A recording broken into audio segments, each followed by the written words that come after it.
going, everybody? Stout Man coming back at you for another 24-hour movie marathon. I just woke up and grabbed myself a Monster Energy,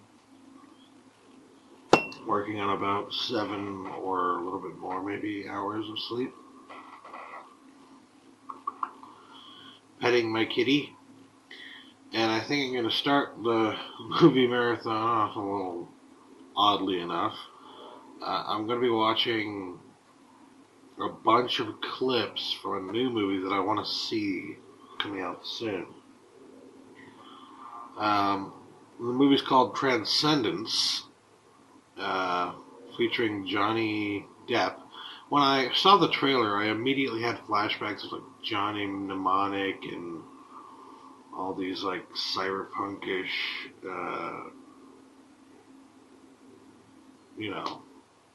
movies of the 80s, 90s, and whatnot. Maybe even a little bit of The Matrix in there.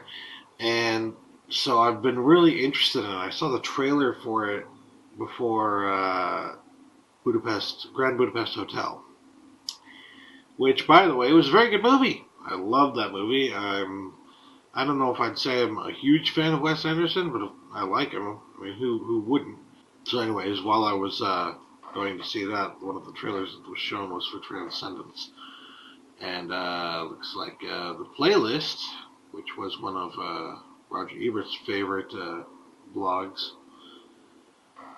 has a bunch of different clips.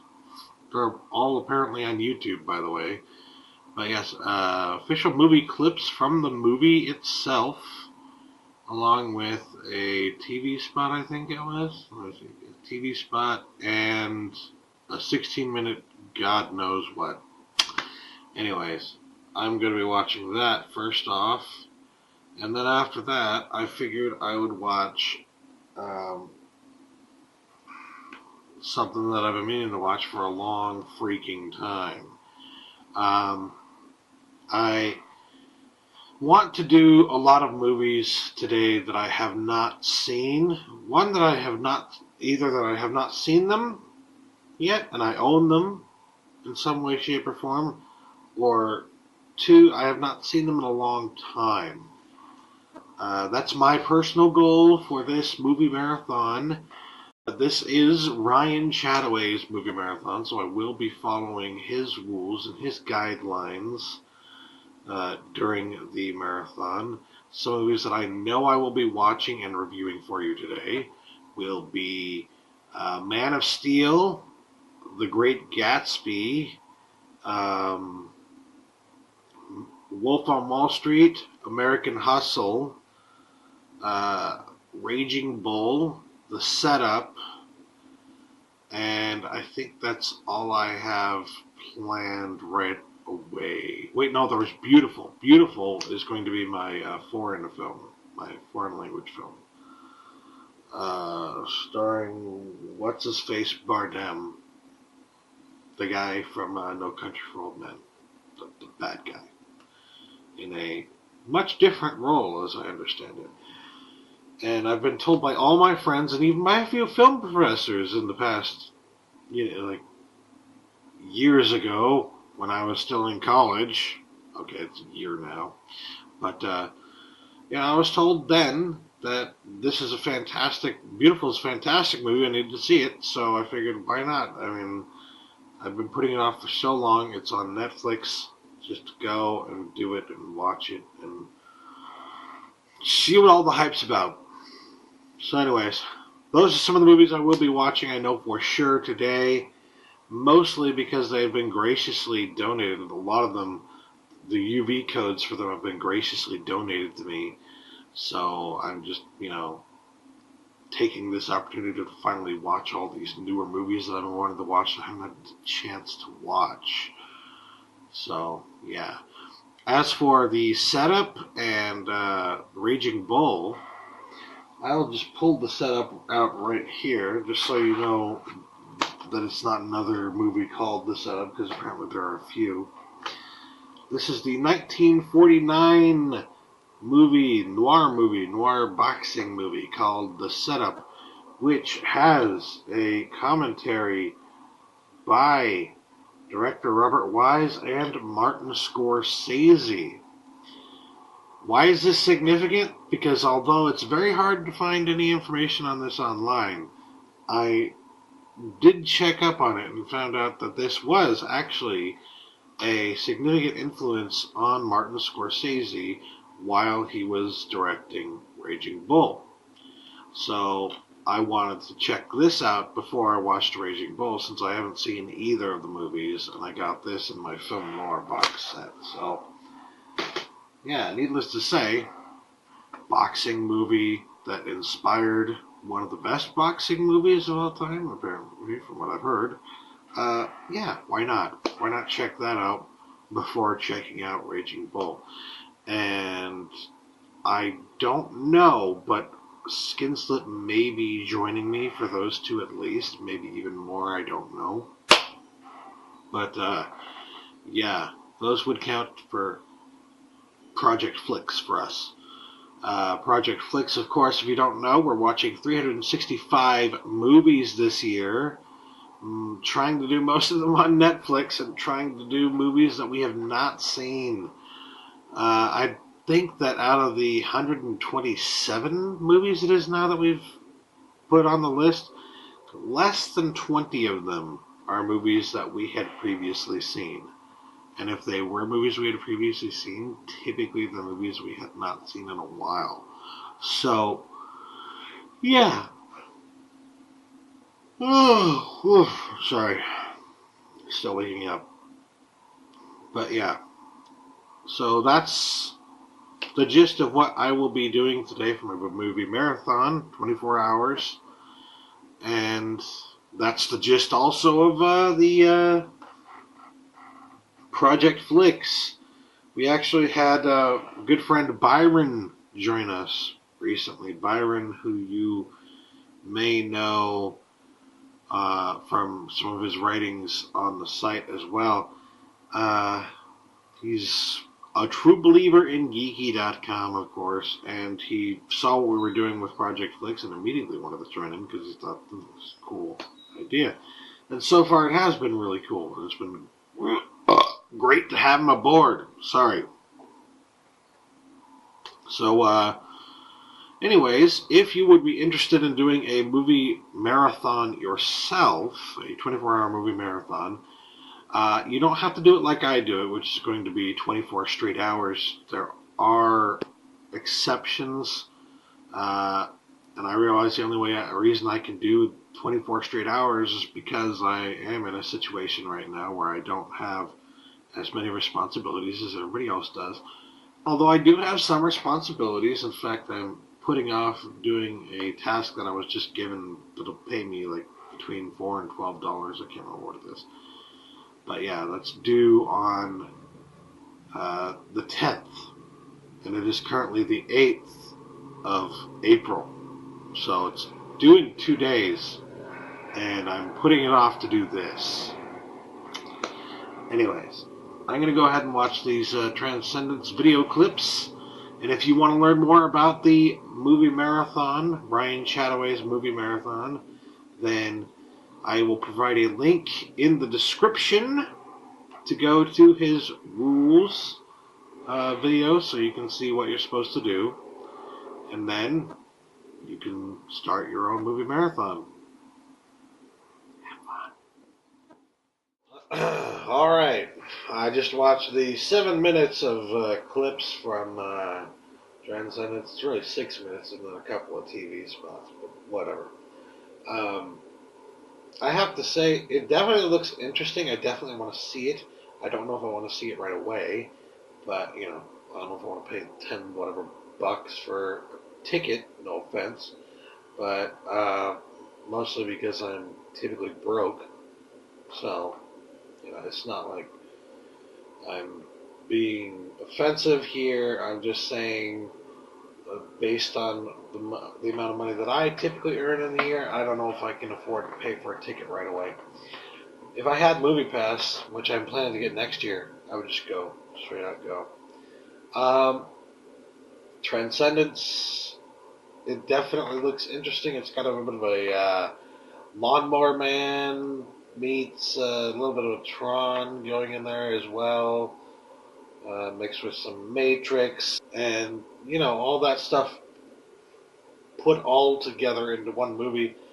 But from the clips that I saw, it's also pretty heavily technical, and I'm not like the most tech savvy person in the room, but there were things that were standing out to me that made me think, wait a minute, they're going heavily technical here, and it seems to me that some of the stuff that they're talking about isn't exactly sound in terms of being accurate.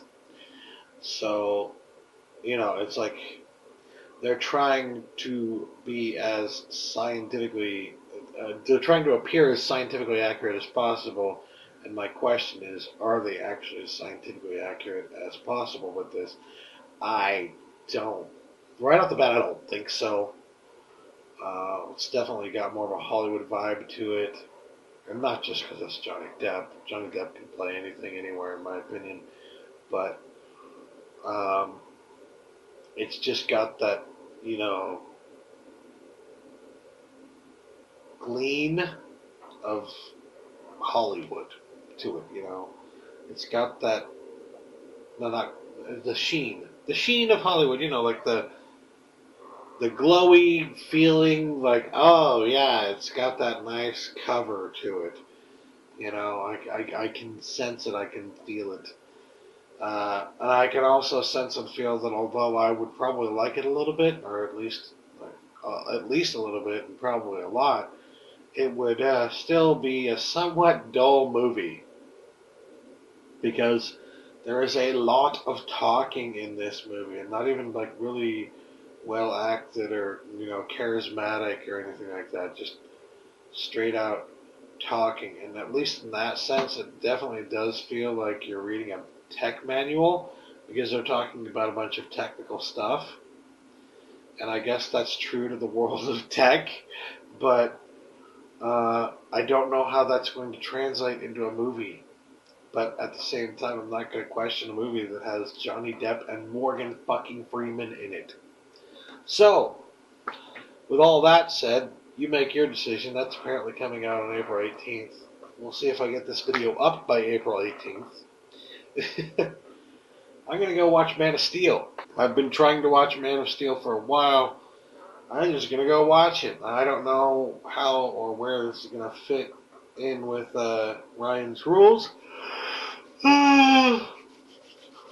But we will see. Man of Steel. I've been trying to watch this for the last 3 weeks now. In reality, with the past 3 months. And I finally have the opportunity to do it. I'm going to watch it right freaking now on my TV over there. Thanks to UV code.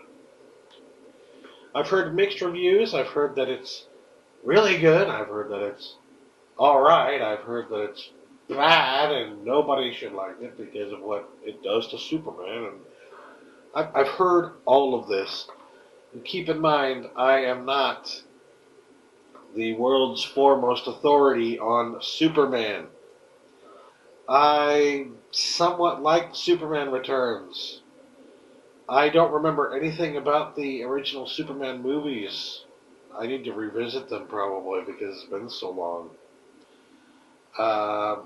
And I liked this.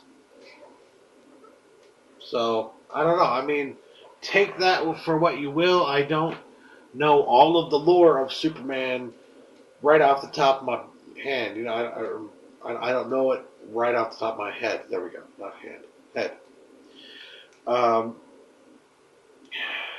So I'm not going to be able to like rattle off the statistics for that and be like, well, they got this wrong and this wrong and this wrong, and I'm not really going to care. What I'm going to care about is it a good movie? I've seen the first 20 minutes or so of it, and I can already tell you that Russell Crowe, while he does a decent job as the father, there is a moment where he does what has been referred to me by my good friend Brandon as sniff the fart acting, which is a reference to Friends, where Joey does the same thing when he forgets his line. There is a moment in the very beginning where you'll see Russell Crowe look up to the right or something like that for a few seconds, at a moment where it really doesn't seem like there would be any reason to do that. He should be staring head on at his enemy, right? And while he's talking to his enemy, and instead he just kind of looks up for a second there, and then returns back to what he was doing. Snip the fart acting. You can tell he forgot his line. So maybe he didn't put his all into this role, but whatever. Even when he puts a little of anything into his role, he does a decent enough job, and I can tell he did a pretty decent job with this as well. Haven't seen the rest of it. Only seen that opening bit so far, so that's all I can report on so far. I'm going to go watch the rest of it right now. See you after.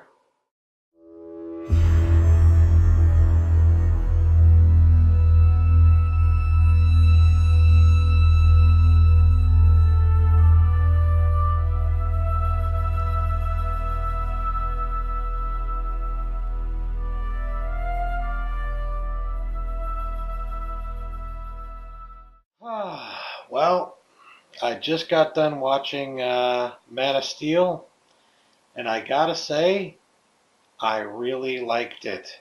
I know exactly why a lot of people didn't like it, or why they had a problem with it, per se. And I'm not going to give it away because it's one of those things, it's a spoiler, you don't want to give it away. You don't want people to, you know, it happens at the end of the film, and it's significant to the plot, so you don't want to give it away. It's a spoiler, and I'm not going to. All I'm going to say is I understand the concern, and I'm kind of confused on how to feel about it myself, but at the same time, the movie kind of sets it up for you all the way through. All the way through, you hear Clark's father on Earth, you hear him saying that he's going to have to make a choice someday, and you see that choice he makes to. I'm not going to give anything away, but you see all the choices he makes and how he makes them and how he discovers his morality and whatnot. And yeah, so it's building up to that by the end of the film. You see his choices in morality, and you see them changing and shifting, and he's just trying to decide who he is and how he is, and how he's going to make his way in the world, and what he's going to do, and what he's going to be for the people of Earth. And so, ultimately, he has to make a decision, and he makes a decision, and a lot of fans hated it because, in their opinion, it's not something that Superman would do, and it's not something that he really does in the comics. It's not part of who he is, and it's a change that they don't like, and I understand that.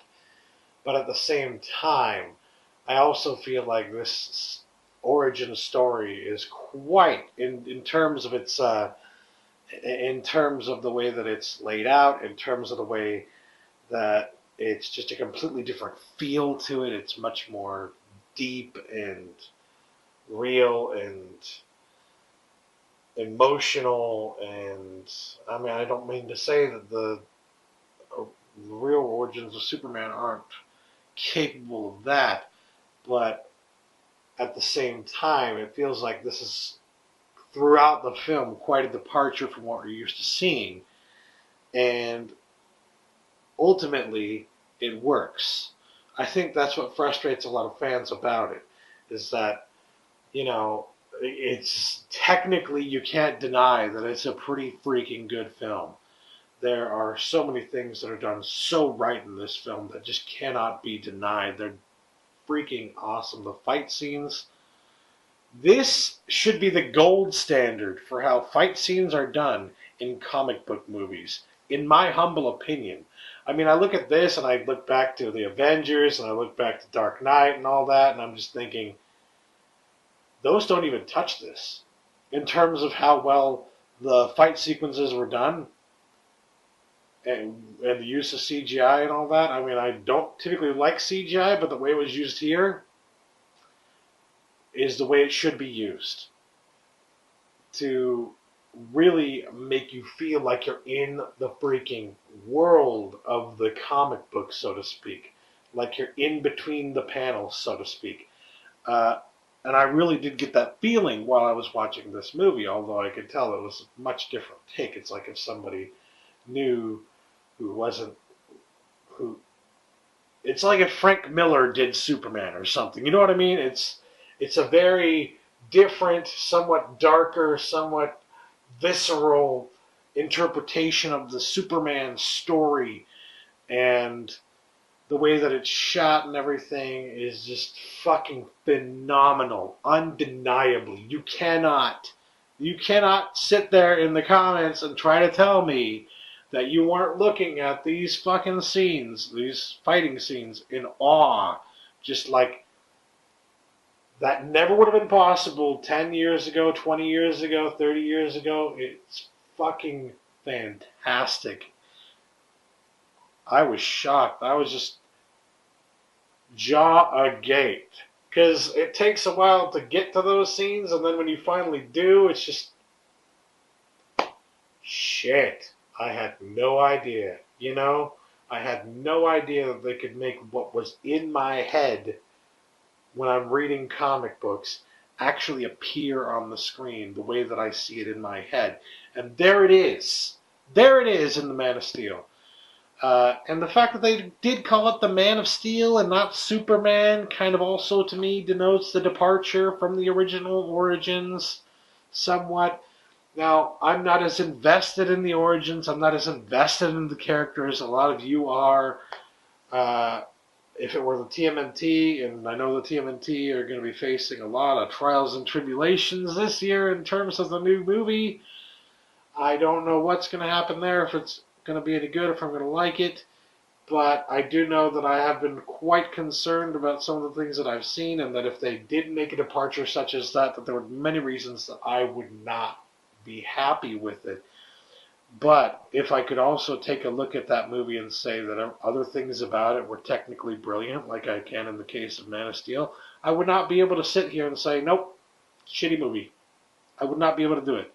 Because if it were well crafted, I'd have to tip my hat and say, well, you know, I fucking hate what you did with my characters, but at least you made a well crafted movie and it worked. That's my advice for anybody who's a diehard fan of Superman and didn't like this movie because of the reasons that I've described without going into spoiler territory. If you're one of those people, all I can say is at least appreciate the movie for the technical brilliance of it all, and how well it was done. And I knew it would be done well. I knew the second that I heard that two juggernauts of the film industry, not just two juggernauts of the film industry, two juggernauts of the fucking comic book movie industry, were combining forces to craft a Superman movie, I was just like, this is going to be the best Superman movie I've ever seen. And I have to say, it lived up to expectations. I have to say, I believe this is the best Superman movie I've ever seen. Period.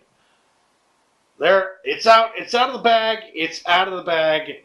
Everybody just jump on my shit and get all pissed off at me right now. But yeah, that's how I feel about it. Those are my opinions. I'd have to give this either an 8 or a 9 out of 10. Very good movie. I can't wait to get the Blu-ray. I had to watch it via Vudu HDX because I got the code for it. But, you know, now that I know I love it, I'm going to buy the Blu-ray. And, fuck, man, I mean, fantastic movie. I don't know what... I know what the problems were that people had with the movie, But I have to disagree. I have to disagree. I mean, I understand that you're concerned over the origin change, but they made it work in the world that they created, and they, from the very beginnings of the film, and the fact that he's going to have to make a choice, and that's mentioned, and you see him making all these choices. I mean, they lead up to it. It's not like they just automatically, you know, it's a slow build up to, that ultimate choice that he's going to have to make. You had fair warning. There's that to be thankful for. Most movies don't give you that. And in terms of how well it was directed and the presentation of it all, you get Christopher Nolan and Zack Snyder together, it's kind of like getting, I don't know, fucking Babe Ruth and Ted Williams together. Or fucking Spielberg and Martin Scorsese together. Spielberg executive produces or just produces, Scorsese directs. That's what this is like in terms of comic book movies. So, say what you will, but it was fucking good. And I think it's hard for anybody to deny that because, there's just so much about it that's fantastic. It's just, from what I've heard from people who were complaining about the movie, they were mostly complaining about that origin change, so to speak. So, I mean, I can understand the concerns and being upset over that. It's kind of how, like, Star Trek fans, Trekkies were upset about the new Star Trek movies, but they couldn't pull themselves away from the screen either. It's like, they're used to the original Star Trek movies, and they don't like necessarily what's being done with these movies, but I mean, it's hard to deny that they're not bad movies. They're still good movies, even if you have an attachment to the franchise that dictates how you're going to react to the film to a certain degree. You can't deny that it was a pretty good movie. That the Star Trek movies are pretty good movies. Unless your name's Matt, and Matt might be watching this, and if he is, and I understand, I know why you didn't like it, Star Trek 2, Into Darkness, but, at the same time, I think that even you would have to admit, technically it was done pretty well. It was a pretty good movie. Even if you have problems with what they've done with the origins, and you're attached to the original way that things were done, and you don't like the fact that they've kind of just given themselves carte blanche to do whatever the heck they want to, I can understand being angry over that. But in terms of whether or not the film's actually good and well produced and all this, it's actually pretty good. It's a fun little ride. I'm not going to say it's the greatest thing ever, but it's a fun little ride. And that's kind of how I feel about Man of Steel, although I really do feel like this is a step above the Star Trek movies, in my opinion. I would choose this over Star Trek any day of the week. It's just, I don't know. There's just something about it. It was really good. It's exactly what I want out of a superhero movie, which should not be surprising considering they got two of the titans, two of the biggest names in comic book movies, Zack Snyder and Christopher Nolan, to work together on this one. So yeah, there you go. There's my review of Superman, Man of Steel. So next up, I think I will be watching, let's see here. I want to get the 3-hour movie out of the way, right? Let's see here. I want to watch Thor Dark World. That's not 3 hours. I want to watch American Hustle. That's not 3 hours. Great Gatsby's not 3 hours. The Wolf of Wall Street, 180 minutes. That's 3 hours. It's not over 3 hours. It's exactly 3 hours. But what are you going to do? I think I will watch The Wolf of Wall Street for my 3-hour movie. And I'll get back to you when I've finished watching the movie. Okay, so Wolf of Wall Street was so long that I had to take a bathroom break. And I made some hot dogs. Well, they're not hot dogs, they're actually sausages. Sam's Choice from Walmart, Chipotle, and Monterey Jack, I believe.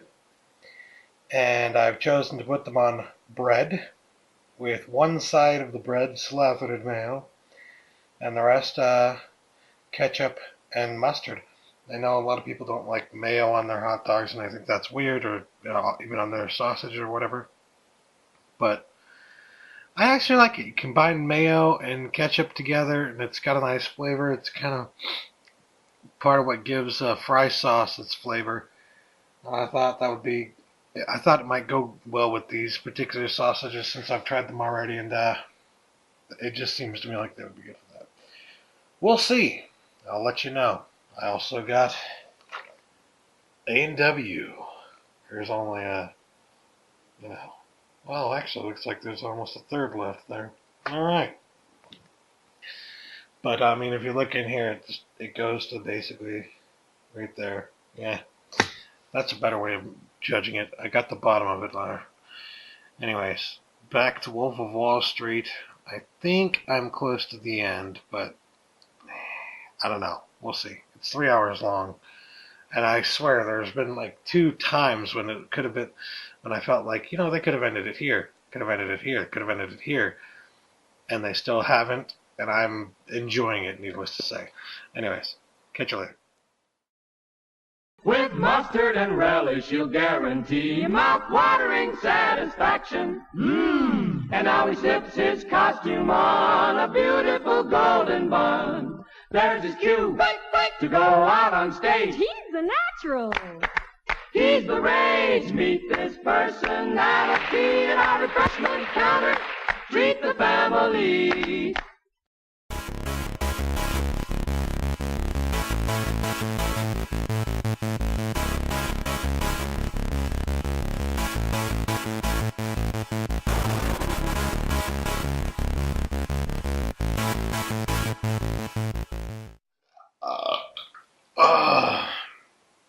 Can confirm mayo was an excellent choice for those sausages.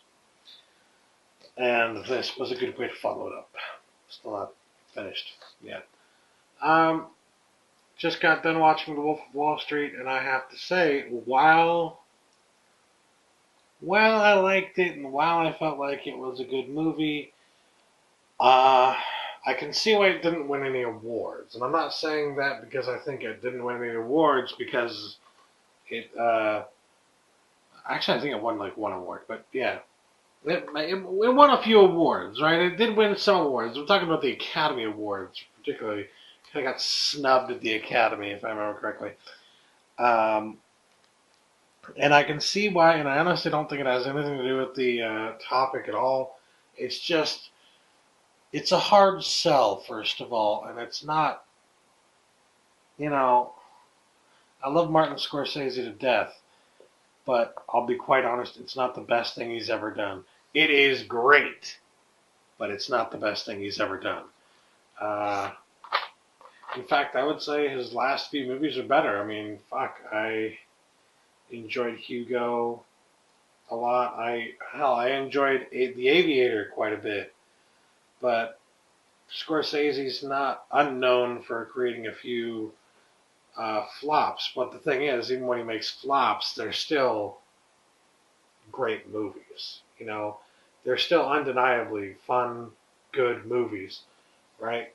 He's a master of his craft, and there's no denying that. I mean, you can pretty much guarantee when you put in a Martin Scorsese movie that you're going to get quality in it every single time out. And out of all the old, I hate to call them this, but out of all the old, brats, as they called them, I firmly believe he is the one who has kept in touch with what guided him towards film and through film as much as possible, more so than any of the others, more so than Spielberg, more so than any of them. He is still holding on to exactly what it is that makes him who he is, and what it is that makes him the artist and creator that he is. And I loved the end. I loved the ending because, most people are going to look at that and they're just going to think, they're going to, pick surface deep or whatever. But if you're looking really closely, it's like he's fucking pointing the camera at you. He's pointing the camera at a mirror. He's saying, hey, look, you're being swindled again. They're doing the same damn thing to you again. And that's what I loved about it. It's like the whole movie. I mean, most people who watch this and don't like it think that it's like glorifying these assholes, and in reality, it's vilifying them. And if you can't see that, then I don't know what to tell you, because, I mean, fuck, the guy went to prison. I mean, he was a horrible person. He was shown to be a horrible person. You know how in the movies the guy the smoking man always ends up being the bad guy? They vilify smoking men who smoke. It used to be that the smoking man was the good guy in the film. But once we started to realize that smoking was, well, I don't want to put it that way, but once we started to get more interested in getting people to quit smoking because it's so bad for you, you know what I mean? Once that movement started in like the 70s, 80s, and 90s and whatnot, suddenly the smoking man became the villain. You see it all over the place now. And I don't have a problem with that at all. I do have a problem with erasing history and like trying to take out, cigarette from somebody's mouth in an older movie or something like that. That's just fucking stupid and wrong. Flat out wrong.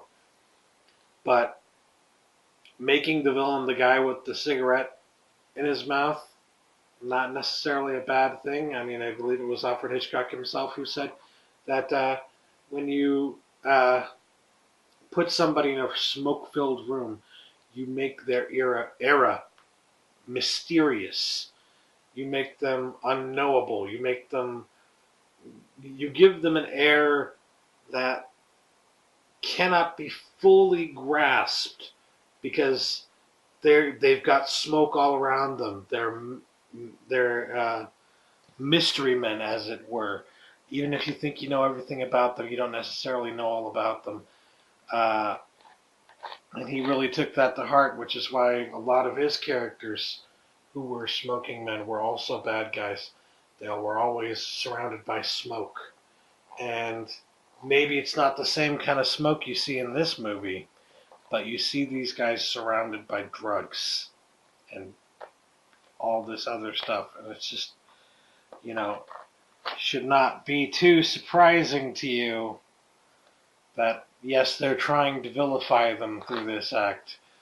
They've got smiles planted on their face. They get away with everything, but that's the point. That's the fucking point. The point is you're not supposed to like these people. Just because they get away with it doesn't mean it's all right.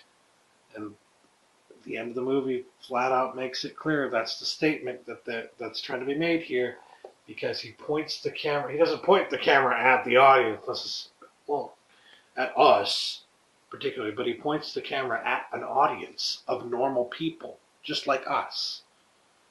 And the normal people are being suckered, conned, swindled by the same guy as before. What does that tell you? What does that tell you that Scorsese's trying to tell us? He's trying to tell us we're being swindled, we're being conned, we're being suckered by the same fucking people who got us in this mess. We're suckered again. I love that because I truly believe it, and it's just fucking brilliant. It makes Greed out to be the bad guy, and that's exactly as it should be. Everything about these characters is fucking vapid as hell. I mean, fuck, man. It's just, if you can't read between the lines, don't watch a movie like this, because these movies require you to read between the fucking lines. Speaking of which, you got a problem with all these fucking fucks? You can go fuck yourself. Who cares? It's a word, people. It's a word. Words don't have power that you don't give them. For fuck's sake. And I noticed most of the time that they were saying fuck and all that stuff in the movie. It was fucking a bunch of people saying it all at once. So literally you couldn't even tell sometimes when they were saying it, right? And it was just like, it was impossible to really hear it because all you heard was noise. And that's kind of the point they're trying to get at. Like, that's just fucking noise. You know? So, yeah. I liked the movie. I wouldn't say it's my favorite Scorsese movie, but I liked it. So there's my 3-hour movie. Next up, I'm going to be watching The Setup and Raging Bull with my good friend Skin Slip. So, yeah. Need to go put that in the drive. Talk to you afterward.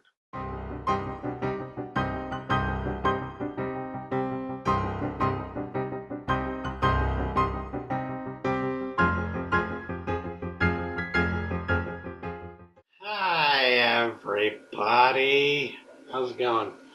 I just finished watching The Setup with my good friend Brandon Skinslip. For those who aren't aware, it's this movie here.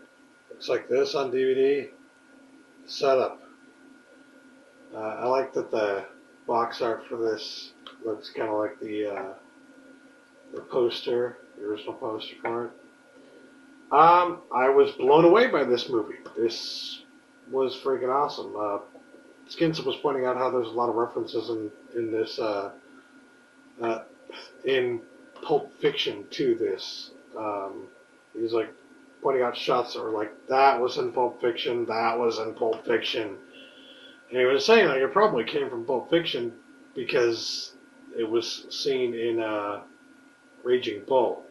So we haven't seen Raging Bull yet. We haven't watched that yet. I have the Blu-ray of that. I'm going to pump it in there and start watching that. But this is actually kind of short movie at 1 minute and 12 minutes.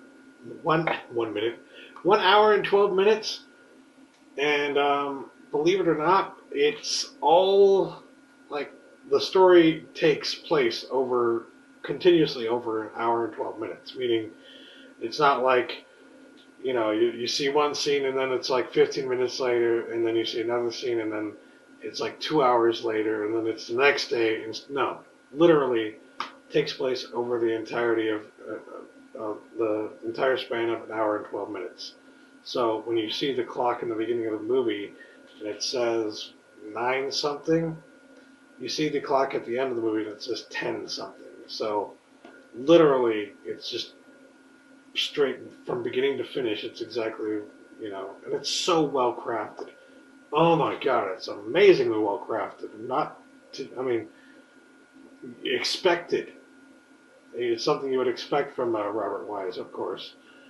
It's easy to see how this became a notable and important film in terms of inspiring the direction of someone like Martin Scorsese or even Quentin Tarantino to a certain degree, right? It was quite good. It was very good. I'm not sure how I felt about the end, because the end, the last line, which was fucking brilliant, and it's the kind of line you expect from a noir-ish film. It felt to me like the character. I just didn't like the character in particular. It doesn't really matter, because if it's a good movie, who cares if you like the character? But the character of the woman in the movie who just does not support this guy at all, and I can understand why, but it's like, in the end, she kind of says that it was a good thing what happened to him. It's like, he just kind of, you know? But I don't want to give anything away. I don't want to give too much away, but if you ever see this, definitely check it out. It's got noir influence, but I don't know. And it's definitely like the story is kind of set up a little bit like a noir as well, but It's very low on the noir scale, in my opinion. Out of all these movies, it's probably the least likely to be called a noir, but yet you look it up online and it's referenced as a noir all the time.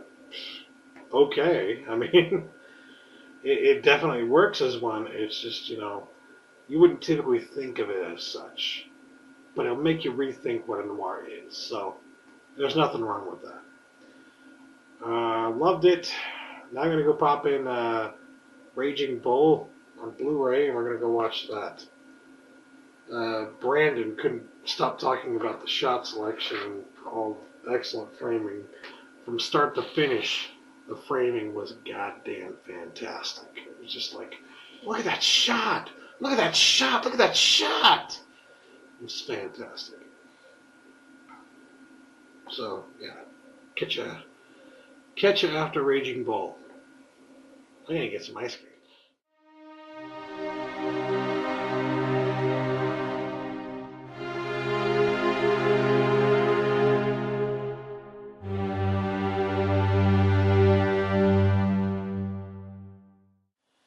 Hey guys, how's it going? I just got this in the mail today. Apparently, I was gifted this on a subreddit known as Random Acts of Amazon. It was Rex Manning Day. Somebody sent me this movie, this DVD for free just because it was on my wish list. So that's awesome. I haven't seen this movie in so long. And I'm thinking I'm going to make it my box office flop because I actually looked it up and it didn't do too well in the box office. So why not? I haven't seen this movie in so long. Stroke of luck that it just landed on my door today. I guess that's your sign. Also, banana for scale. I hope I don't get a fucking copyright strike just because I got the PS4 hooked up in the background. I shouldn't, but I've known people to get strikes for stuff like that, which is just ridiculous, by the way. Oh, I'm showing a picture of infamous Second Son. Ooh, not of the actual gameplay, mind you, just of the fucking logo. But I digress. I just got done watching Raging Bull. It turns out that I had a few more of my friends join me than I expected. Tank was there. Tank joined us to watch Raging Bull. And Byron was also there. Byron had already seen it. Tank had not. Brandon had not. I had not. So for the most part, none of us had seen it. And I gotta say, one of my best blind buys ever. Whenever I do a blind buy, it's something I know that I'm gonna like. And guess what? I freaking liked it. I loved it. Now, I don't know if it's like one of those movies that's like gets me excited for movies or whatever, but there was a lot about it that was just fucking undeniably brilliant. You know what I mean? Like, the shot selection was fucking amazing. There's so many scenes that just will live on in my head forever. I mean, oh my god, it's just so freaking beautiful. And then you get Robert De Niro pulling off his best Italian, and Joe Pesci pulling off his best Italian. Holy shit! I laughed a few times just because of how fucking fantastic and over the top Joe Pesci gets with some of those lines. Well, I mean, some of them are intentionally funny, like when he's on the phone and he says I believe it's on one of those top 100 insults videos or whatever. And he says, your mother sucks big fat fucking elephant dicks, or something like that, right? Oh man, that was hilarious. But it wasn't just that made me laugh. It's like every time he gets into that slur-filled, rage-induced Italian accent, it's just fucking beautiful. I had flashbacks to every other time I'd heard Joe Pesci talk and do his best Italian. Oh my God, there's so many great Pesci moments in this movie. Not to mention, of course, Robert De Niro. But I mean, fuck. Pesci really shines in this one. He really does. Um, I did see some references to the setup, and I can see where he took a lot of the inspiration from the setup. The setup being a noir boxing film from 1949, using a lot of the noir style of the time, of the 40s. And Raging Bull also using a lot of noir and like German expressionism influence in the shot selection and the cinematography and stuff like that. I mean, fucking gorgeous movie. Just fucking fantastic. Oh, I mean, damn. Damn. When we got done watching it, I literally said, you know, I can see why people always put this in their top 10, top 5 movies of all time list. I mean, it's fucking fantastic. All right. Well, I watched The Setup, which inspired Raging Bull. I watched Raging Bull, which was fucking fantastic and inspired several films after the fact. Now what? Now what? I watched Man of Steel, Wolf of Wall Street, The Setup, Raging Bull. I'm not sure where all of these are going to fit on the requirements. I know that I'm going to use Wolf of Wall Street as my 3-hour movie. But I think I'm going to go back to the requirement movies now because I don't want to get too far along and then have missed something, you know. So, thanks to the random acts of Amazon user allergic to apples. I hope that's not actually true. That would suck. But thanks to them, did I leave the box over there? I did. The box for the movie that I'm going to watch is over there. I'm going to watch Empire Records, which I showed you a little earlier. So, there you go. Empire Records. It's been so long since I've seen this movie that it's going to be pretty new to me. Because I've got a bad freaking memory and I need to rewatch things every 5 to 10 years where I just lose everything, even if I love it. You know, I need to get checked out for that, by the way. But, yeah, needless to say, I'm going to be going into this. It's going to be somewhat fresh because it's been so long since I've seen it. And this is apparently the fan remix or something like that. Haven't seen it. I may have seen it if it was broadcast on TV, because that was how I saw it the last time that I saw it. So, maybe? I don't know. I would not expect it because, you know, they rarely broadcast the good shit on TV, and they usually cut shit out for the TV broadcasts. So, yeah, be nice to revisit this movie, finally. Been so long. Also kind of inspired a lot of movies after it. But it is a box office flop. It failed to make even $1 million, or from what I saw, even like $500,000 in the box office.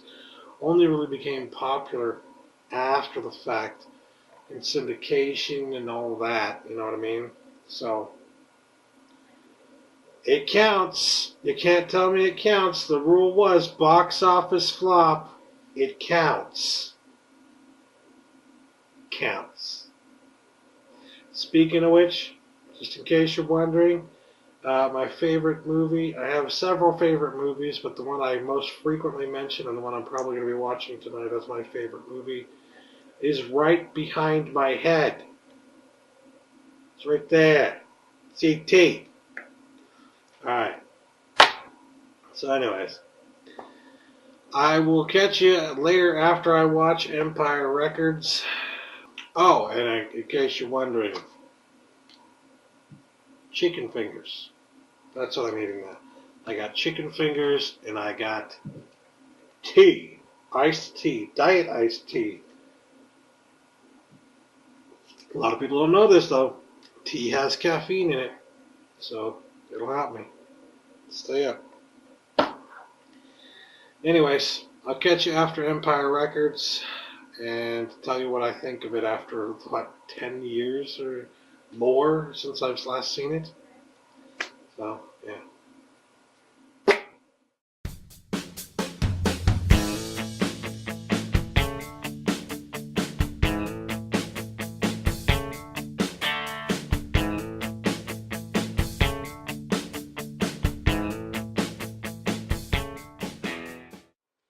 Hey guys, can you believe that it's literally going to be next year? Next year is the 20th anniversary of this movie. 20th. Let me get that full thing in frame there. The 20th anniversary of Empire Records. Shit, man. I mean, damn.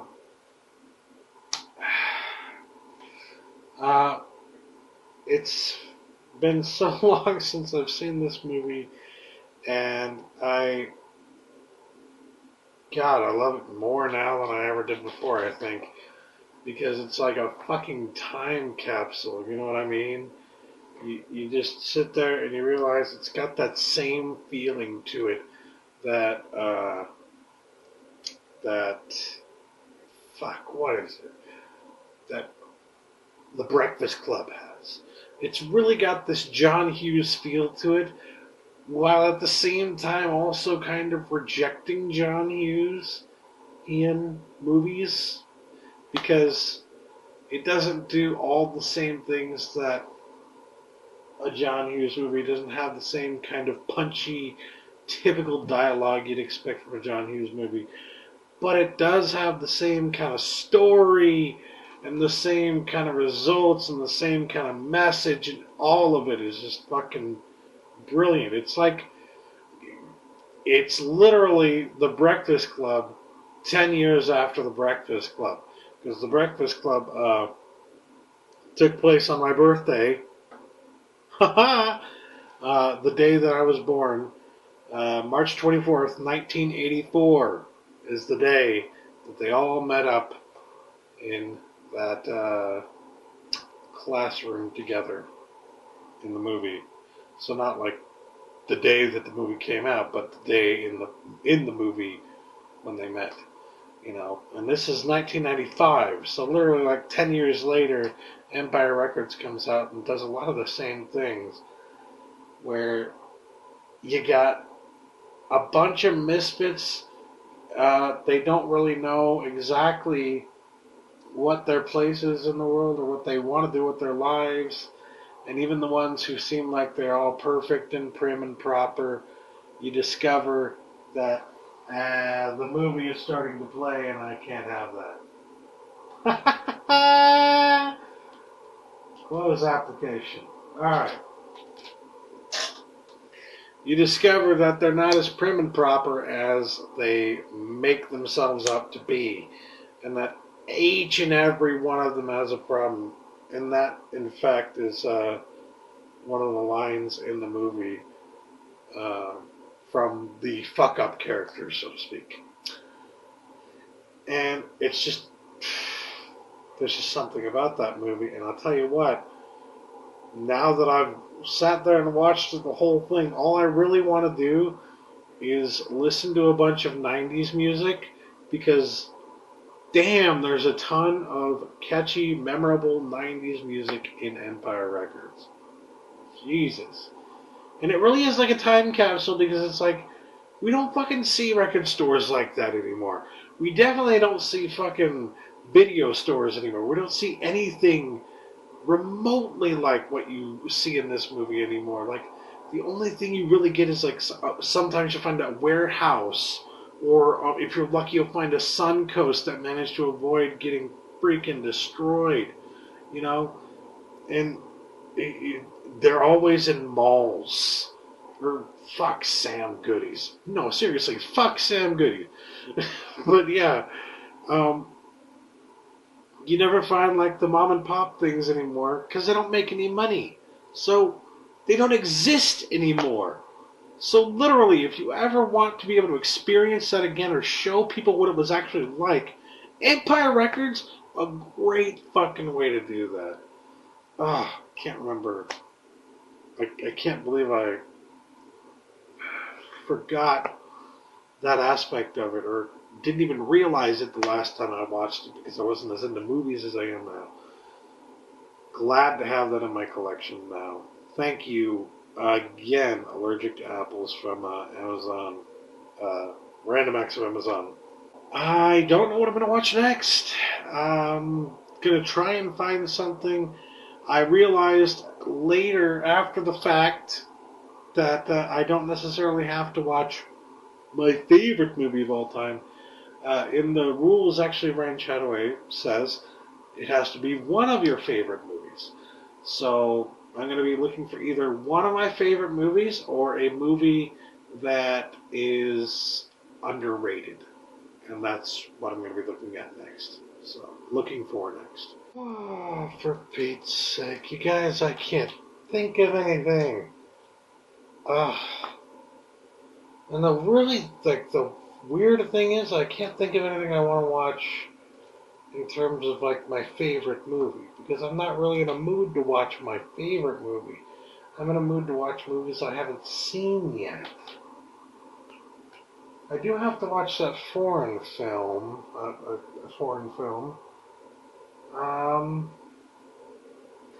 Let's do that. I'm going to do Beautiful. Javier Bardem, I believe is his name.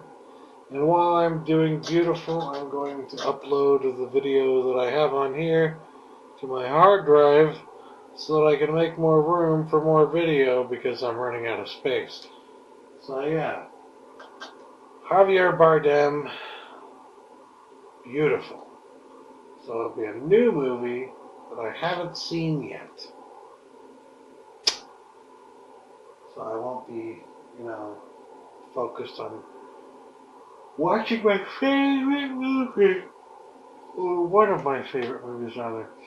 And who knows, maybe in searching for something and looking for it on Amazon, I'll find something where it's like, well, this is my favorite movie, but I don't own it yet. Or, this is one of my favorite movies, but I don't own it yet. So, yeah. All right. Till later.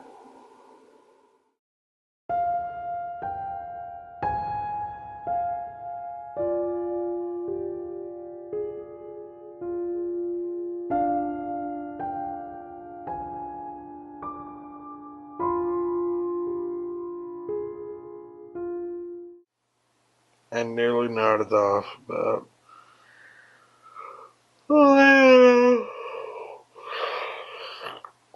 half a dozen, maybe even a dozen times during that movie. But it was so good that I couldn't rightfully bring myself to allow myself to nod off. It's just that it was also very depressing and made me want to die. No, not really. But, it's just got this air of give up and fucking, it's like, it's got that Requiem for a Dream feel to it where it's just like everything is hopeless. Fuck everything. Jesus. So depressing. Also so well shot. Beautiful. Javier Bardem. I mean, that guy definitely knows how to act. Definitely. And the movie is really well shot and directed and crafted, and the message, and oh my goodness, it's just a fantastic film. I think my favorite part about it, though, for those who haven't seen it, this might be a little bit of a spoiler, but probably not. It's more just what what happens in the story, and yeah, it's part of the plot. you'll read this in the description of the film. Anyways, what happens is that Bardem's character, he sees dead people. He's kind of like, it's kind of like in The Sixth Sense, where the character can see dead people. But he can only see them for as long as they are actually there, if they are not there, and only hear them and talk to them when they are actually there. If they are not there, if they've passed on, he can't actually hear them. And the way that they do this is just better than in any movie I've ever seen, to be quite frank. Because it's not the main, number one, it's not the main focus of the movie. Although it is a huge focus, an important focus of the film. But the way they do it is that it's like, the way it's shot, it's almost like they're almost always out of the corner of your eye or something like that, where you're not quite sure, is that somebody actually there, or is that somebody, the representation of a dead person? For the most part, you can't really tell. There's only a few cases where you know for sure, and those cases are extremely disturbing, and rightfully so. It's just a fantastic movie. And I love that little aspect of sci-fi in there, or well, fantasy rather. They don't really fully explain, but the way that they shoot it is so fantastic. And then there are other scenes that kind of make you get the feeling that not only that the main character is running out of time, but also that he is kind of like outside of time in a way, and he is different from everybody else and experiences things differently. Because like there's a scene where you can see his reflection. These are things that literally you can watch this movie and not even catch. It happens several times throughout the course of the film, but if you're paying close attention, you'll see it. And in one case I'm thinking of, he is walking backwards away from a door, which you can see is fuck, sorry, which you can see his reflection in. But you see him moving backward and moving around quite quickly, and the reflection doesn't move as quickly as he does. It's really awkward and out of place. You're thinking, is the audio timing off or something? And the next moment somebody talks and it's clear the audio timing is not off. That's intentional. Another case of that was he's banging on a door, and you can hear him going bang, bang, bang, bang, bang, and the banging stops, but you still see him for a little bit there. I would almost say that's a callback to French New Wave in a way.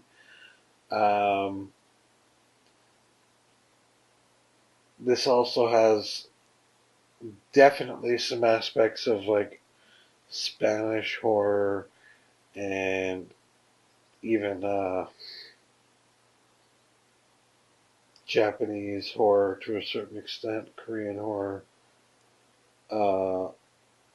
But it's just more than anything, I feel like it's very much in the style of Requiem for a Dream, don't watch it unless you're prepared to be depressed.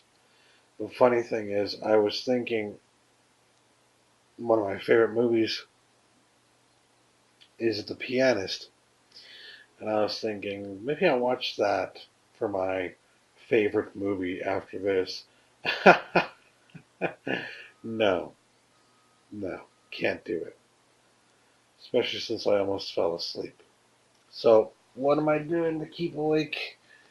Well, I've got this, which has a bunch of Mio energy drink stuff in it, which isn't fantastic to keep me awake. It's not as good as like an actual energy drink, but hopefully it'll do the trick. It's currently 8 in the morning. I'm going to try and find something on Netflix that is a favorite movie of mine because I am literally so tired that I just don't want to get up anymore. So yeah, I will get back to you when I make my decision. Hello there, how's it going? I've looked around on Netflix and I found one of my favorite movies on there that I still have yet to actually watch off of Netflix. Sword in the Stone, a Disney classic. One of my favorite Disney movies of all time. And yet I rarely ever get the chance to watch it, and it's on Netflix, so hey, why not? Only an hour and 19 minutes, too, so might even leave more room for more movies.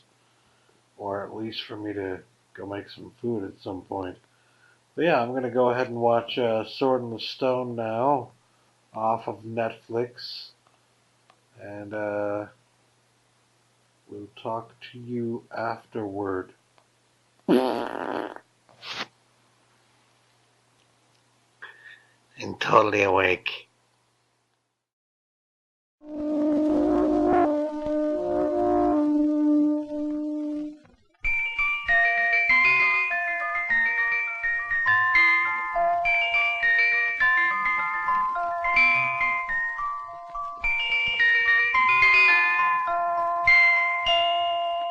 Now listen, now listen, now listen.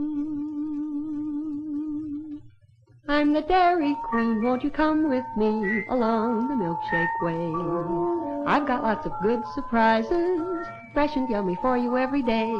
There are malts and shakes and sundaes too, whenever you stop. And of course your very, very favorite, the cone with the curl on top.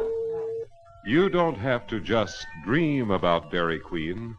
Your favorite Dairy Queen treat is a refreshing reality at your nearest Dairy Queen store.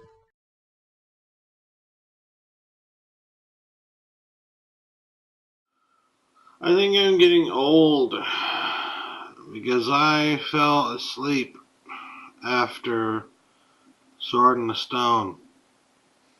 I just passed the fuck out. I left the lights on, I left the TV on, I left my PS4 on, I left everything on. And I just didn't give a fuck, and I passed out because I was so fucking tired. It was, fuck this. I give up! I give up! Well, it was about 9:30 in the morning. Almost 10. 5 hours away from the end of it. But anyway, since I can make it up to you fine people, that's what I'm going to do. Since I don't have to, do it all in 24 hours anymore, thanks to Mr. Chattaway, I'm going to, go ahead and do it, do the rest of it today. Which is alright, I guess, because I have to, write a few things for my freelance gig. And then, there's a due date. I have to have it due by a certain time. So I'm going to do that, and then I'm going to start watching movies again, and then probably fall asleep again, because I got fucking 5 hours of sleep. It is 2:30 right now, so there you go. Anyways, sorry I let you down. I will get back to you after these messages. I think what I'm going to do is, like, instead of just following steadfast to the 24-hour thing, in honor of you guys and as an apology, I'm just going to go ahead and watch 3 more movies. The ones I wanted to watch. I'm going to watch American Hustle, Thor: Dark World, and what? I already watched my favorite, so it'll be an underrated movie. Underrated. So those 3 movies. Yeah. Alright, I'm going to go ahead and write what I need to write. On very little sleep, and then I'm going to start watching movies again.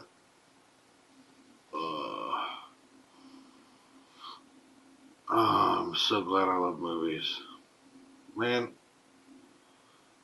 if the rules were different, I would just keep watching movies, because if there were more rules, I guess I would say, because I just fucking love movies. I mean, do it in Project Flicks, right? So, I'm watching movies almost every fucking day. I love movies. When I'm done with this, I can go back to Project Flicks and watch even more movies. So anyways, yeah, I'll catch you after I'm done with the writing and stuff.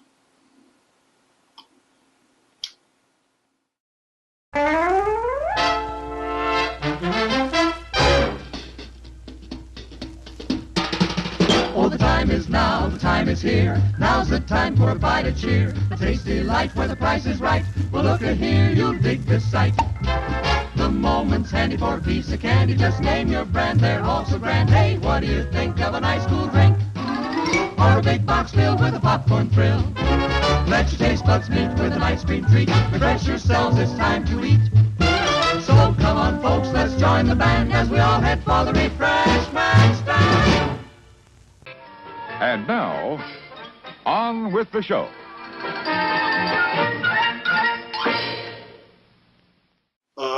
Good.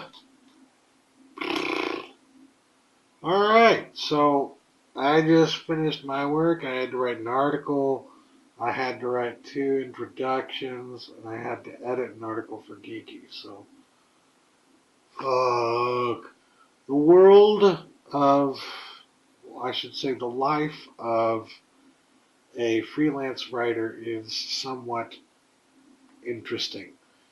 And it kind of makes it so that I have to do stuff like this. This was on my mind as I was drifting off to sleep last night, thinking to myself, you know, I would like to stay up for this, but if I do, I probably won't be able to get these things done in time, and then it'll look bad, and I don't want to look bad. And I had no idea these were going to pop up. They literally popped up right as I was starting this the other day, and the due date was given for 2 days from then, and I was just like, oh. But if I stay up for 24 hours, that's one day, and then I'm going to need to recuperate and sleep for another 10 hours, and that's half that day away.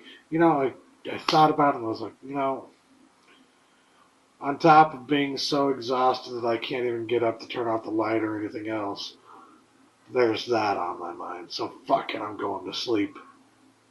So yeah, I mean, you know how like Ryan set in all those things in place in his rules video where he's like, you know, for people who have work schedules that they need to work around, that they can do that. I tried to make 24 hours, but in the end I decided that probably wasn't for the best, and went to sleep, and I slept for 5 hours, and then I wrote some pretty awesome shit, and then here I am, getting ready to watch more movies.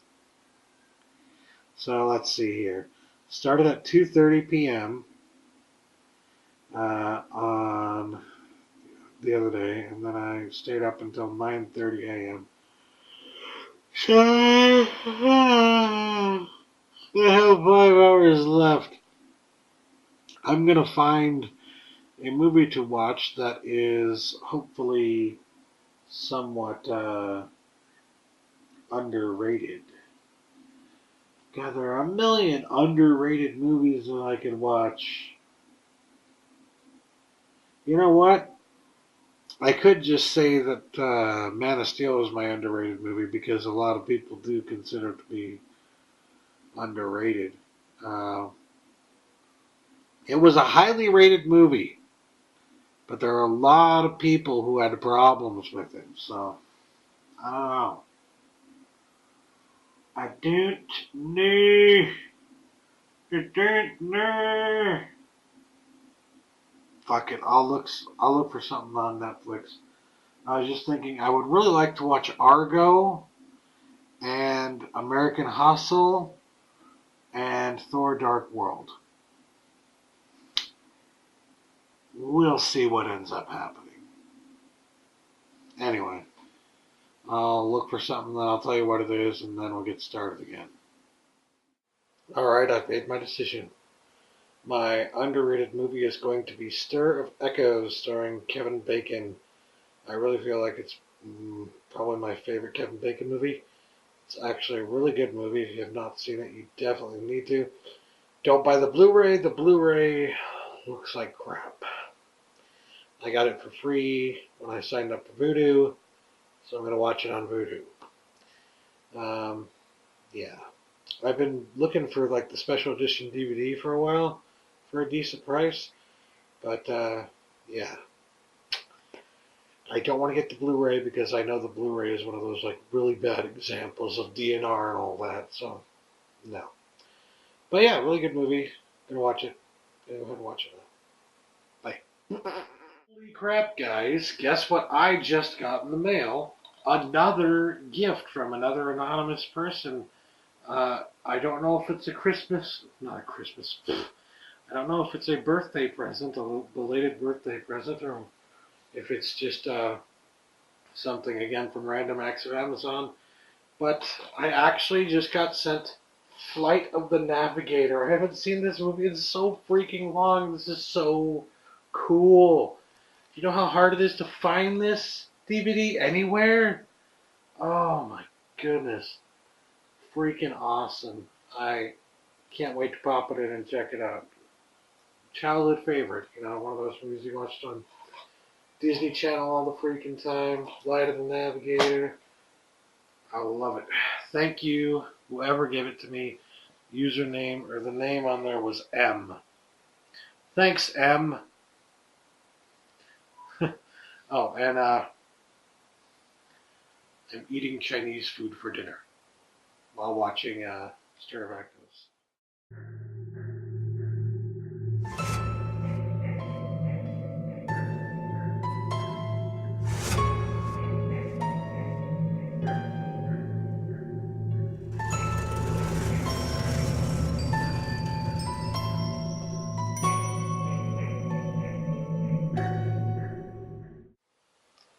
Well, I just finished watching Stir of Echoes, which again I feel like is a really... God, why am I already tired? Because I only got 5 hours of sleep. But yes, I feel like it's a really underrated movie. I think at the end I said overrated on accident, but yes, underrated.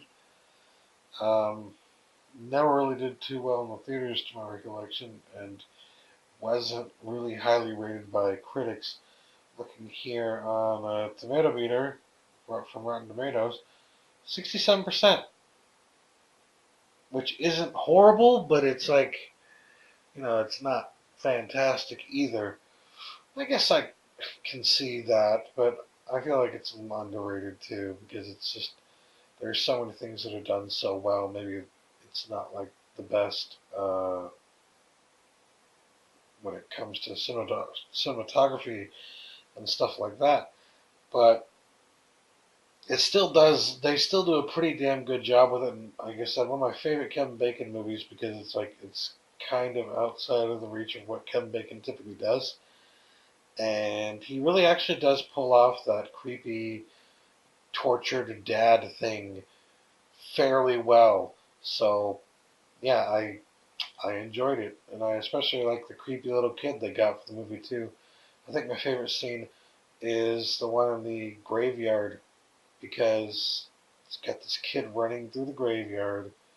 Like, this is so cool. I'm like, now that's my kind of kid, right? No, I'm just saying. Like, you know, it's got this creep factor to it and a little bit of realism, I guess, to it. Interesting that I should watch this shortly after Beautiful, which also had like a paranormal aspect to it. I like paranormal movies, particularly ones that kind of give it more of a serious twist because he gets hypnotized and then his mind is open to this kind of thing. I felt like that's a cool way to introduce us to to a paranormal concept. So I really like Stir of Echoes. I don't know why more people don't like it. Next up, I think I'll be watching American Hustle.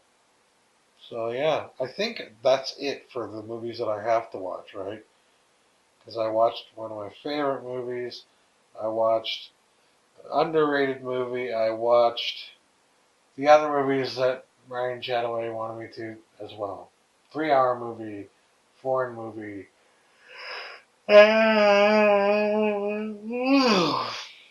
And fucking, oh, I don't fucking remember the other one.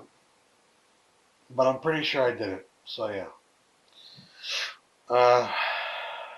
Anyways, yeah, I'm gonna move on to American Hustle, and might even watch 2 more movies after that actually, because I was thinking there's The Great Gatsby and there's Thor that I wanted to see.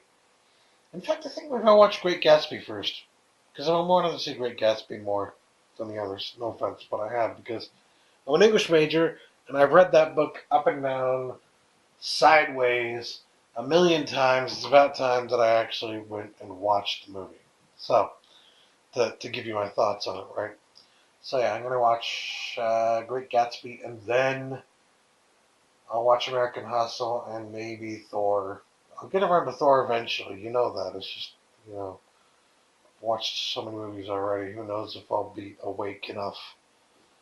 Anyway, Great Gatsby it is!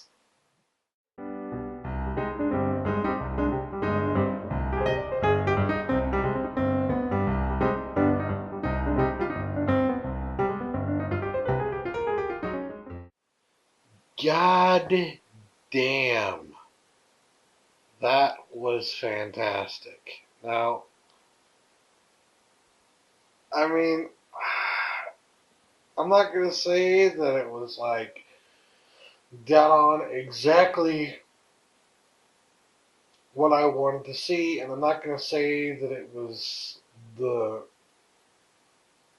like an entire interpretation of a book to a movie, but it got about as close as I've ever seen any movie get to doing a full, or at least somewhat full, interpretation of the story uh, from a book. Because it's based on, of course, the F. Scott Fitzgerald novel, The Great Gatsby, which I've studied so many freaking times as an English major that I went from hating it to loving it in no time. And god damn, the movie was done very well. There were only a few points that I wanted to make that were like, yeah, I didn't like the way that was done. I can see why it was done, but I think that it honestly diminished the movie. And the main thing is the music, the more recent modern music in there, which just, I understand, I can kind of see how maybe they were trying to make the attempt to show that, oh, look, see, this kind of stuff is happening today, and, make it more real for you by making it sound and look like it's happening today when this is actually taking place in the 20s. As like a way of saying again, like The Wolf of Wall Street does, kind of like a way of saying it's happening again, it's happening again. Like, I can see that, but at the same time, it's just, no. No, this movie is firmly set in the 20s. Please do not be showing me music, or giving me music from, like, from now, from the past few years. Oh, I want to be hearing the ragtime. I want to be hearing the music of the 1920s and that era. I don't want to be hearing the music of the most recent pop sensation or whatever. And like I said, I can understand why they did that, but to a certain extent, I also feel like that choice was probably made not necessarily only as a stylistic choice, but also because it was deemed that this movie, or the subject matter of this movie, or the topic, or what have you, you would not be able to sell it to an audience unless a modern audience, unless you added in something modern for them, which I think is why movie studios like Baz Luhrmann, because he does do stuff like that he did with Moulin Rouge. But Moulin Rouge is one thing. The Great Gatsby is one of the most notable novels of all time, and it's literally, like I was saying about Empire Records being a time capsule of the 90s, The Great Gatsby is a time capsule of the 20s in America. Probably the greatest time capsule of that time period. Period. So, it just kind of feels shitty. You know what I mean? It just feels shitty for them to ultimately make the decision that they need to have modern music in there when really they fucking did not need modern music.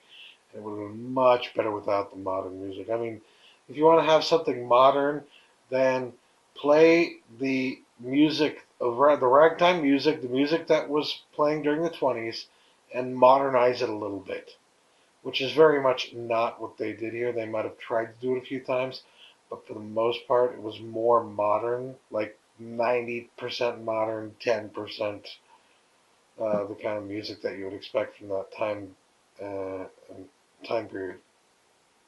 So that, it just kind of took me right out of it in a few scenes, and that bothered me.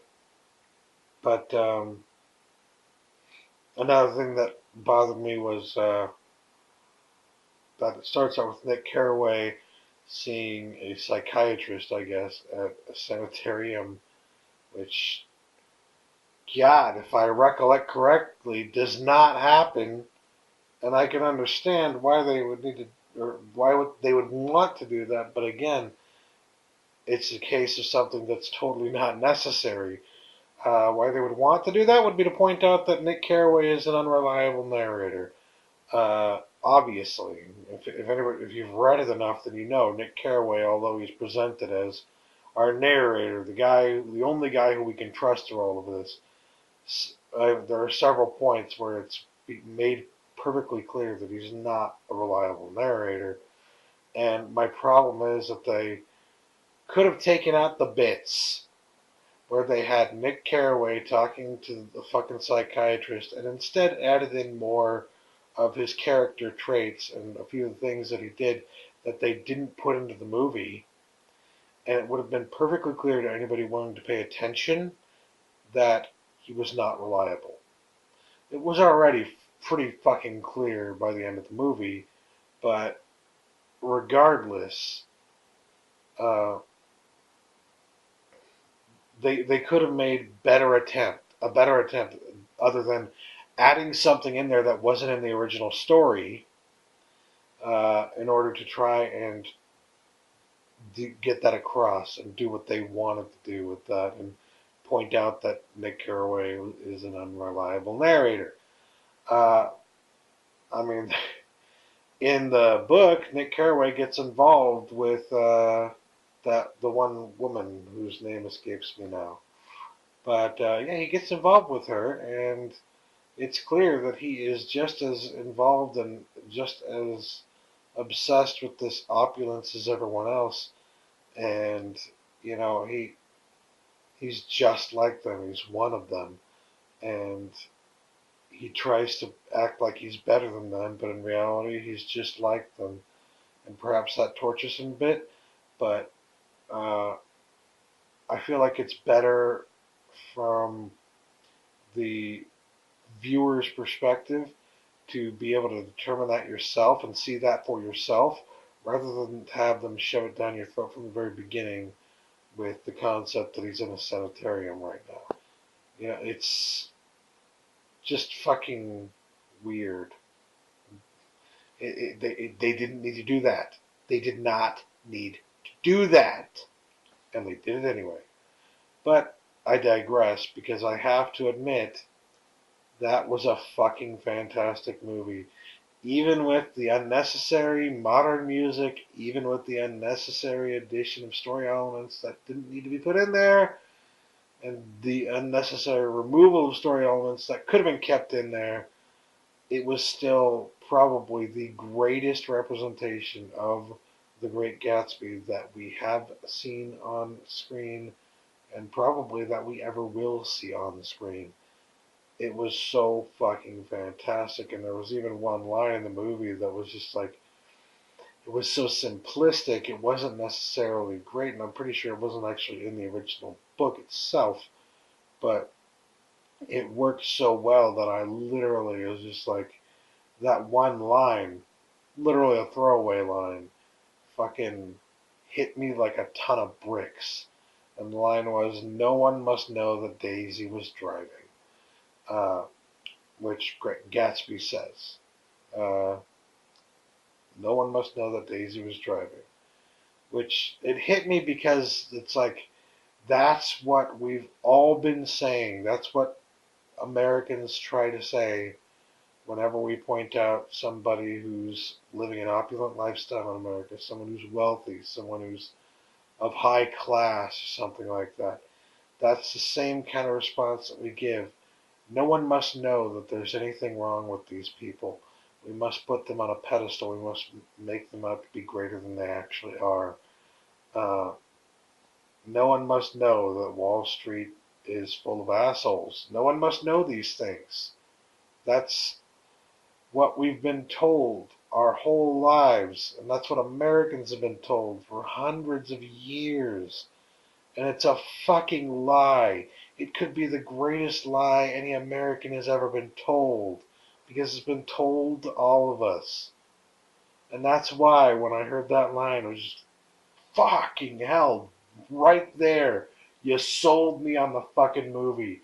I cannot deny it. I mean, I like Baz Luhrmann sometimes. Other times I feel like he's a little over the top. I feel like he didn't go too over the top with this one, although there were moments like with the music where he did kind of go over the top a little bit. But, you know, for the most part, he stayed true to the original story and represented it in the best possible way, and did so in a way that all the subtext, and the rich fucking subtext in this story, by the way, which is why it's so popular, uh, was still there. It's still intact. So, yeah, I mean, ultimately, you should still read the book, but hell, it seems like a good 10% of the book there is read to you in the movie anyways, because they literally have uh, Nick Carraway narrating the lines from the book over the film through most of it. Not all the lines, mind you, they don't have time for all of them, but, you know, particularly notable lines make it in there. So, yeah, that was very good. Very good. I was shocked, dismayed a little by a few things, but ultimately I could not deny that even though there were things that bothered me, it was fucking fantastic. Story of my fucking 24-hour movie marathon here. Every movie I've seen has been one of those where it's like, maybe it's not the greatest movie ever. Maybe they didn't need to do this and that and blah, blah, blah, blah, blah. But it was still freaking undeniably fantastic. That's been my experience. That was my experience with Man of Steel, with Wolf of Wall Street, and now it's my experience with The Great Gatsby. Alright, now that I've finished that, I'm going to go straight on into American Hustle and see what I think of that one. Hopefully I like that one too. I mean, I'll be honest with you, the first thing I think of when I think of American Hustle is Boogie Nights. I'm hoping to get a little bit of Boogie Nights feel from American Hustle. So, we'll see if I come out happy with what I get. Anyway, those are my thoughts on Gatsby. Catch you after the next movie.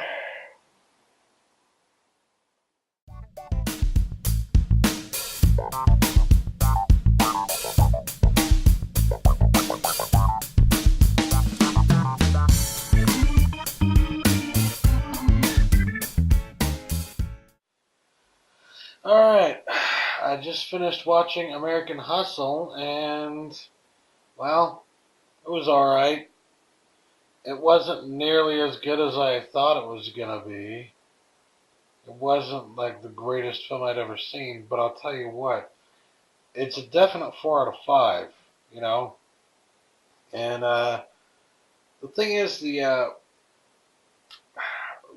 it felt like a Scorsese film, right? We already had a Scorsese film out this year.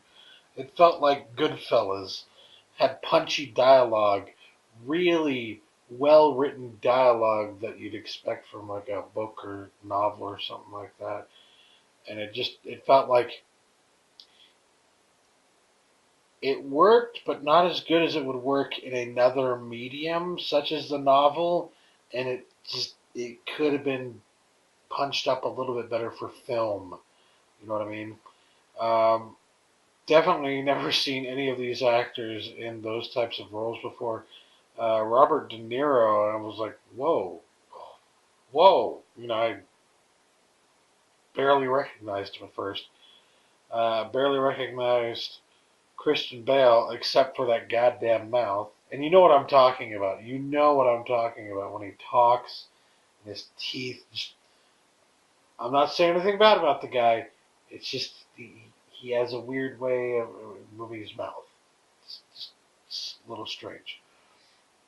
He's a fantastic actor, and I have never seen him in a role like this. Well, not necessarily. I did see The Machinist, and wasn't he in The Machinist? And he was he lost a whole lot of weight for that role. In this role, he gains a lot of weight, and unless that's a fat suit, and goddamn, he looks fantastic. It's hard to believe that he's playing this kind of character, you know. Jeremy Renner, fucking fantastic. Oh my goodness,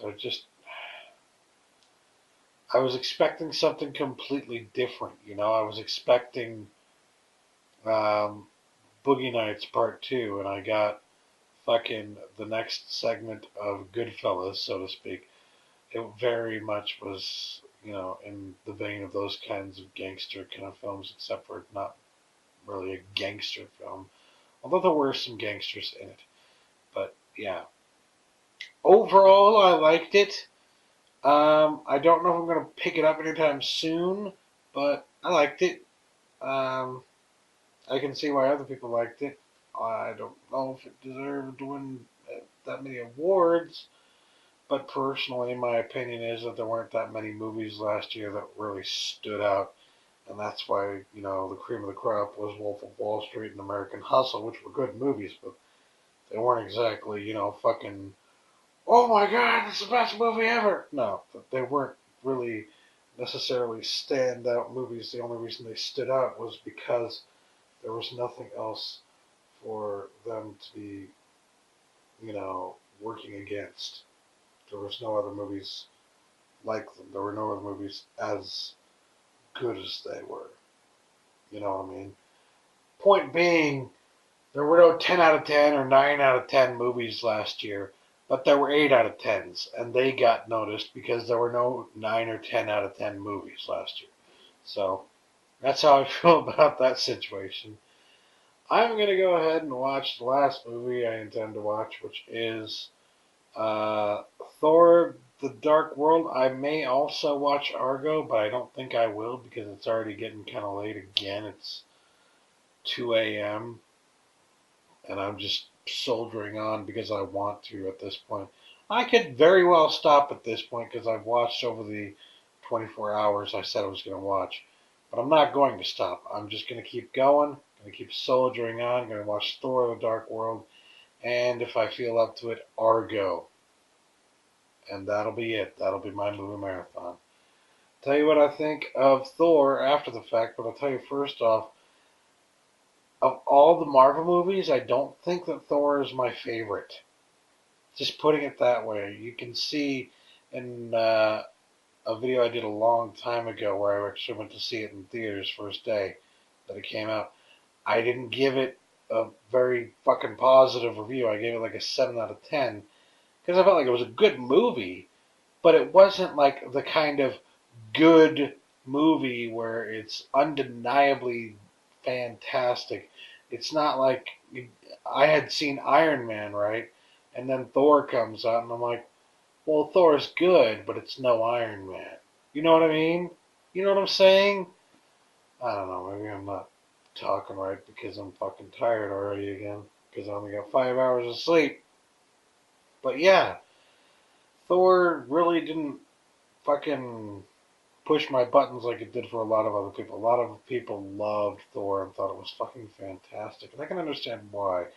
But for me, it felt like it just wasn't all there for me. There wasn't enough pulling me in, and maybe it's just that I don't care as much about the character as some of my friends do, some of my geeky friends do. But and that I like other characters more. Maybe it's just my personal preference, you know what I mean? But I have been told that if I didn't necessarily love the first Thor movie, that I'm probably going to love this one. So we'll see. I'll let you know afterwards. Keep it going.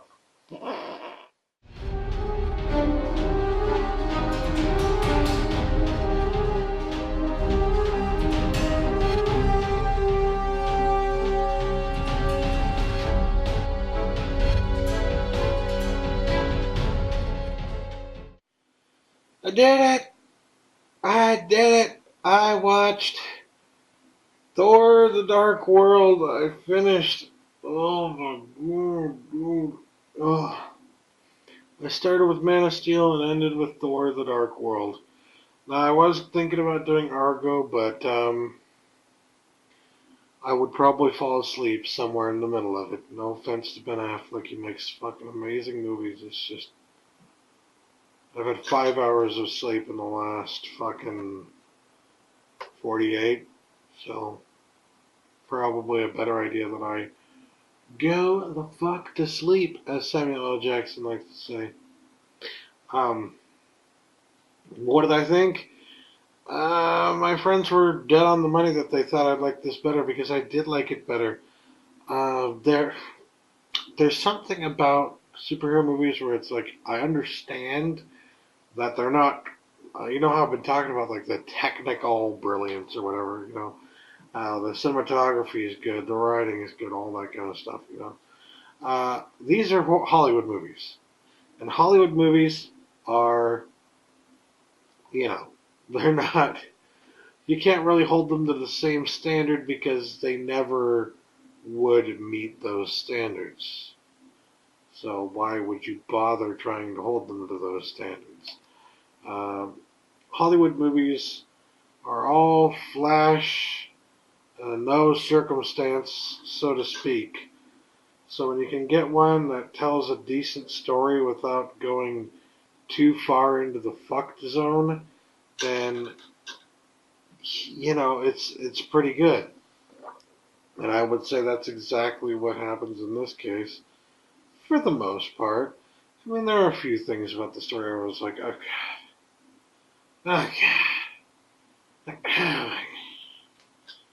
It just, silly. It's stupid, but it worked, and they made it work. And where the first movie didn't quite sell me on the world and the lore of Asgard and whatnot, the second movie, bam, I'm sold. Okay, now that you put the two together, I am sold. You've got me. I'm hooked. I want more. When's the next one? You know? Uh, Especially love Tom Hiddleston as Loki when he, well, I can't, I can't say it because people might not have seen it yet. But there was a moment, and I was very unhappy about the moment. But it turns out that I didn't need to be unhappy about it, I guess, and whatever. But no, it was a fun movie, good story, sold me on the universe, did its job well. What more can I say? It was a pretty good Marvel Studio movie. I guess that means I can go see the new Captain America movie now, right? Get off my lazy bum and go see it. I don't feel like being lazy instead. So yeah, there's my review of Thor: The Dark World. If you want to know more, ask me when I'm not tired. If that's good enough for you, then, well, there you go.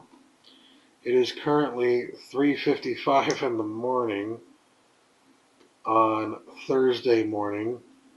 To put this into perspective, I started this whole thing at 2:35 p.m. on Tuesday afternoon. So I've gone overtime quite a bit. Now, 5 of those hours was me sleeping, but the rest was me watching movies.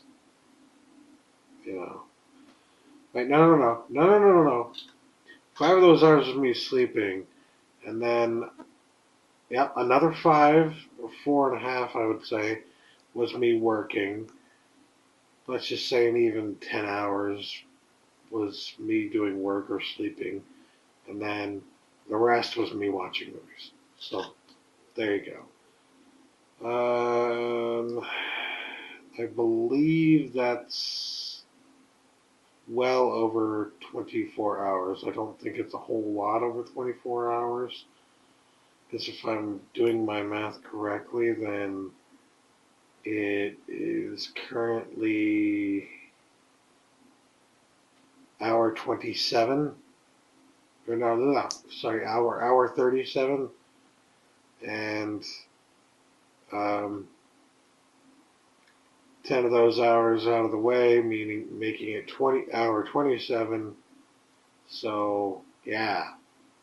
About 3 hours overtime, technically. Penance for giving up and falling asleep. Alright. Thanks for watching, you guys. I'll try to put up more content as I can. But right now, I'm just getting started with this new freelance gig and not earning quite enough money through that or through my other freelance gigs to buy too many movies or do anything like that. So I don't know. Like I said, I will try to do more movies, more videos for you guys. But other than that, yeah. If you want to do your own 24-hour movie marathon, go check out Ryan Chattaway's rules. They're in the link in the doobly-doo. And yeah. Other than that, check out geeky.com, check out Geeky TV. If you want to write for the site, you can.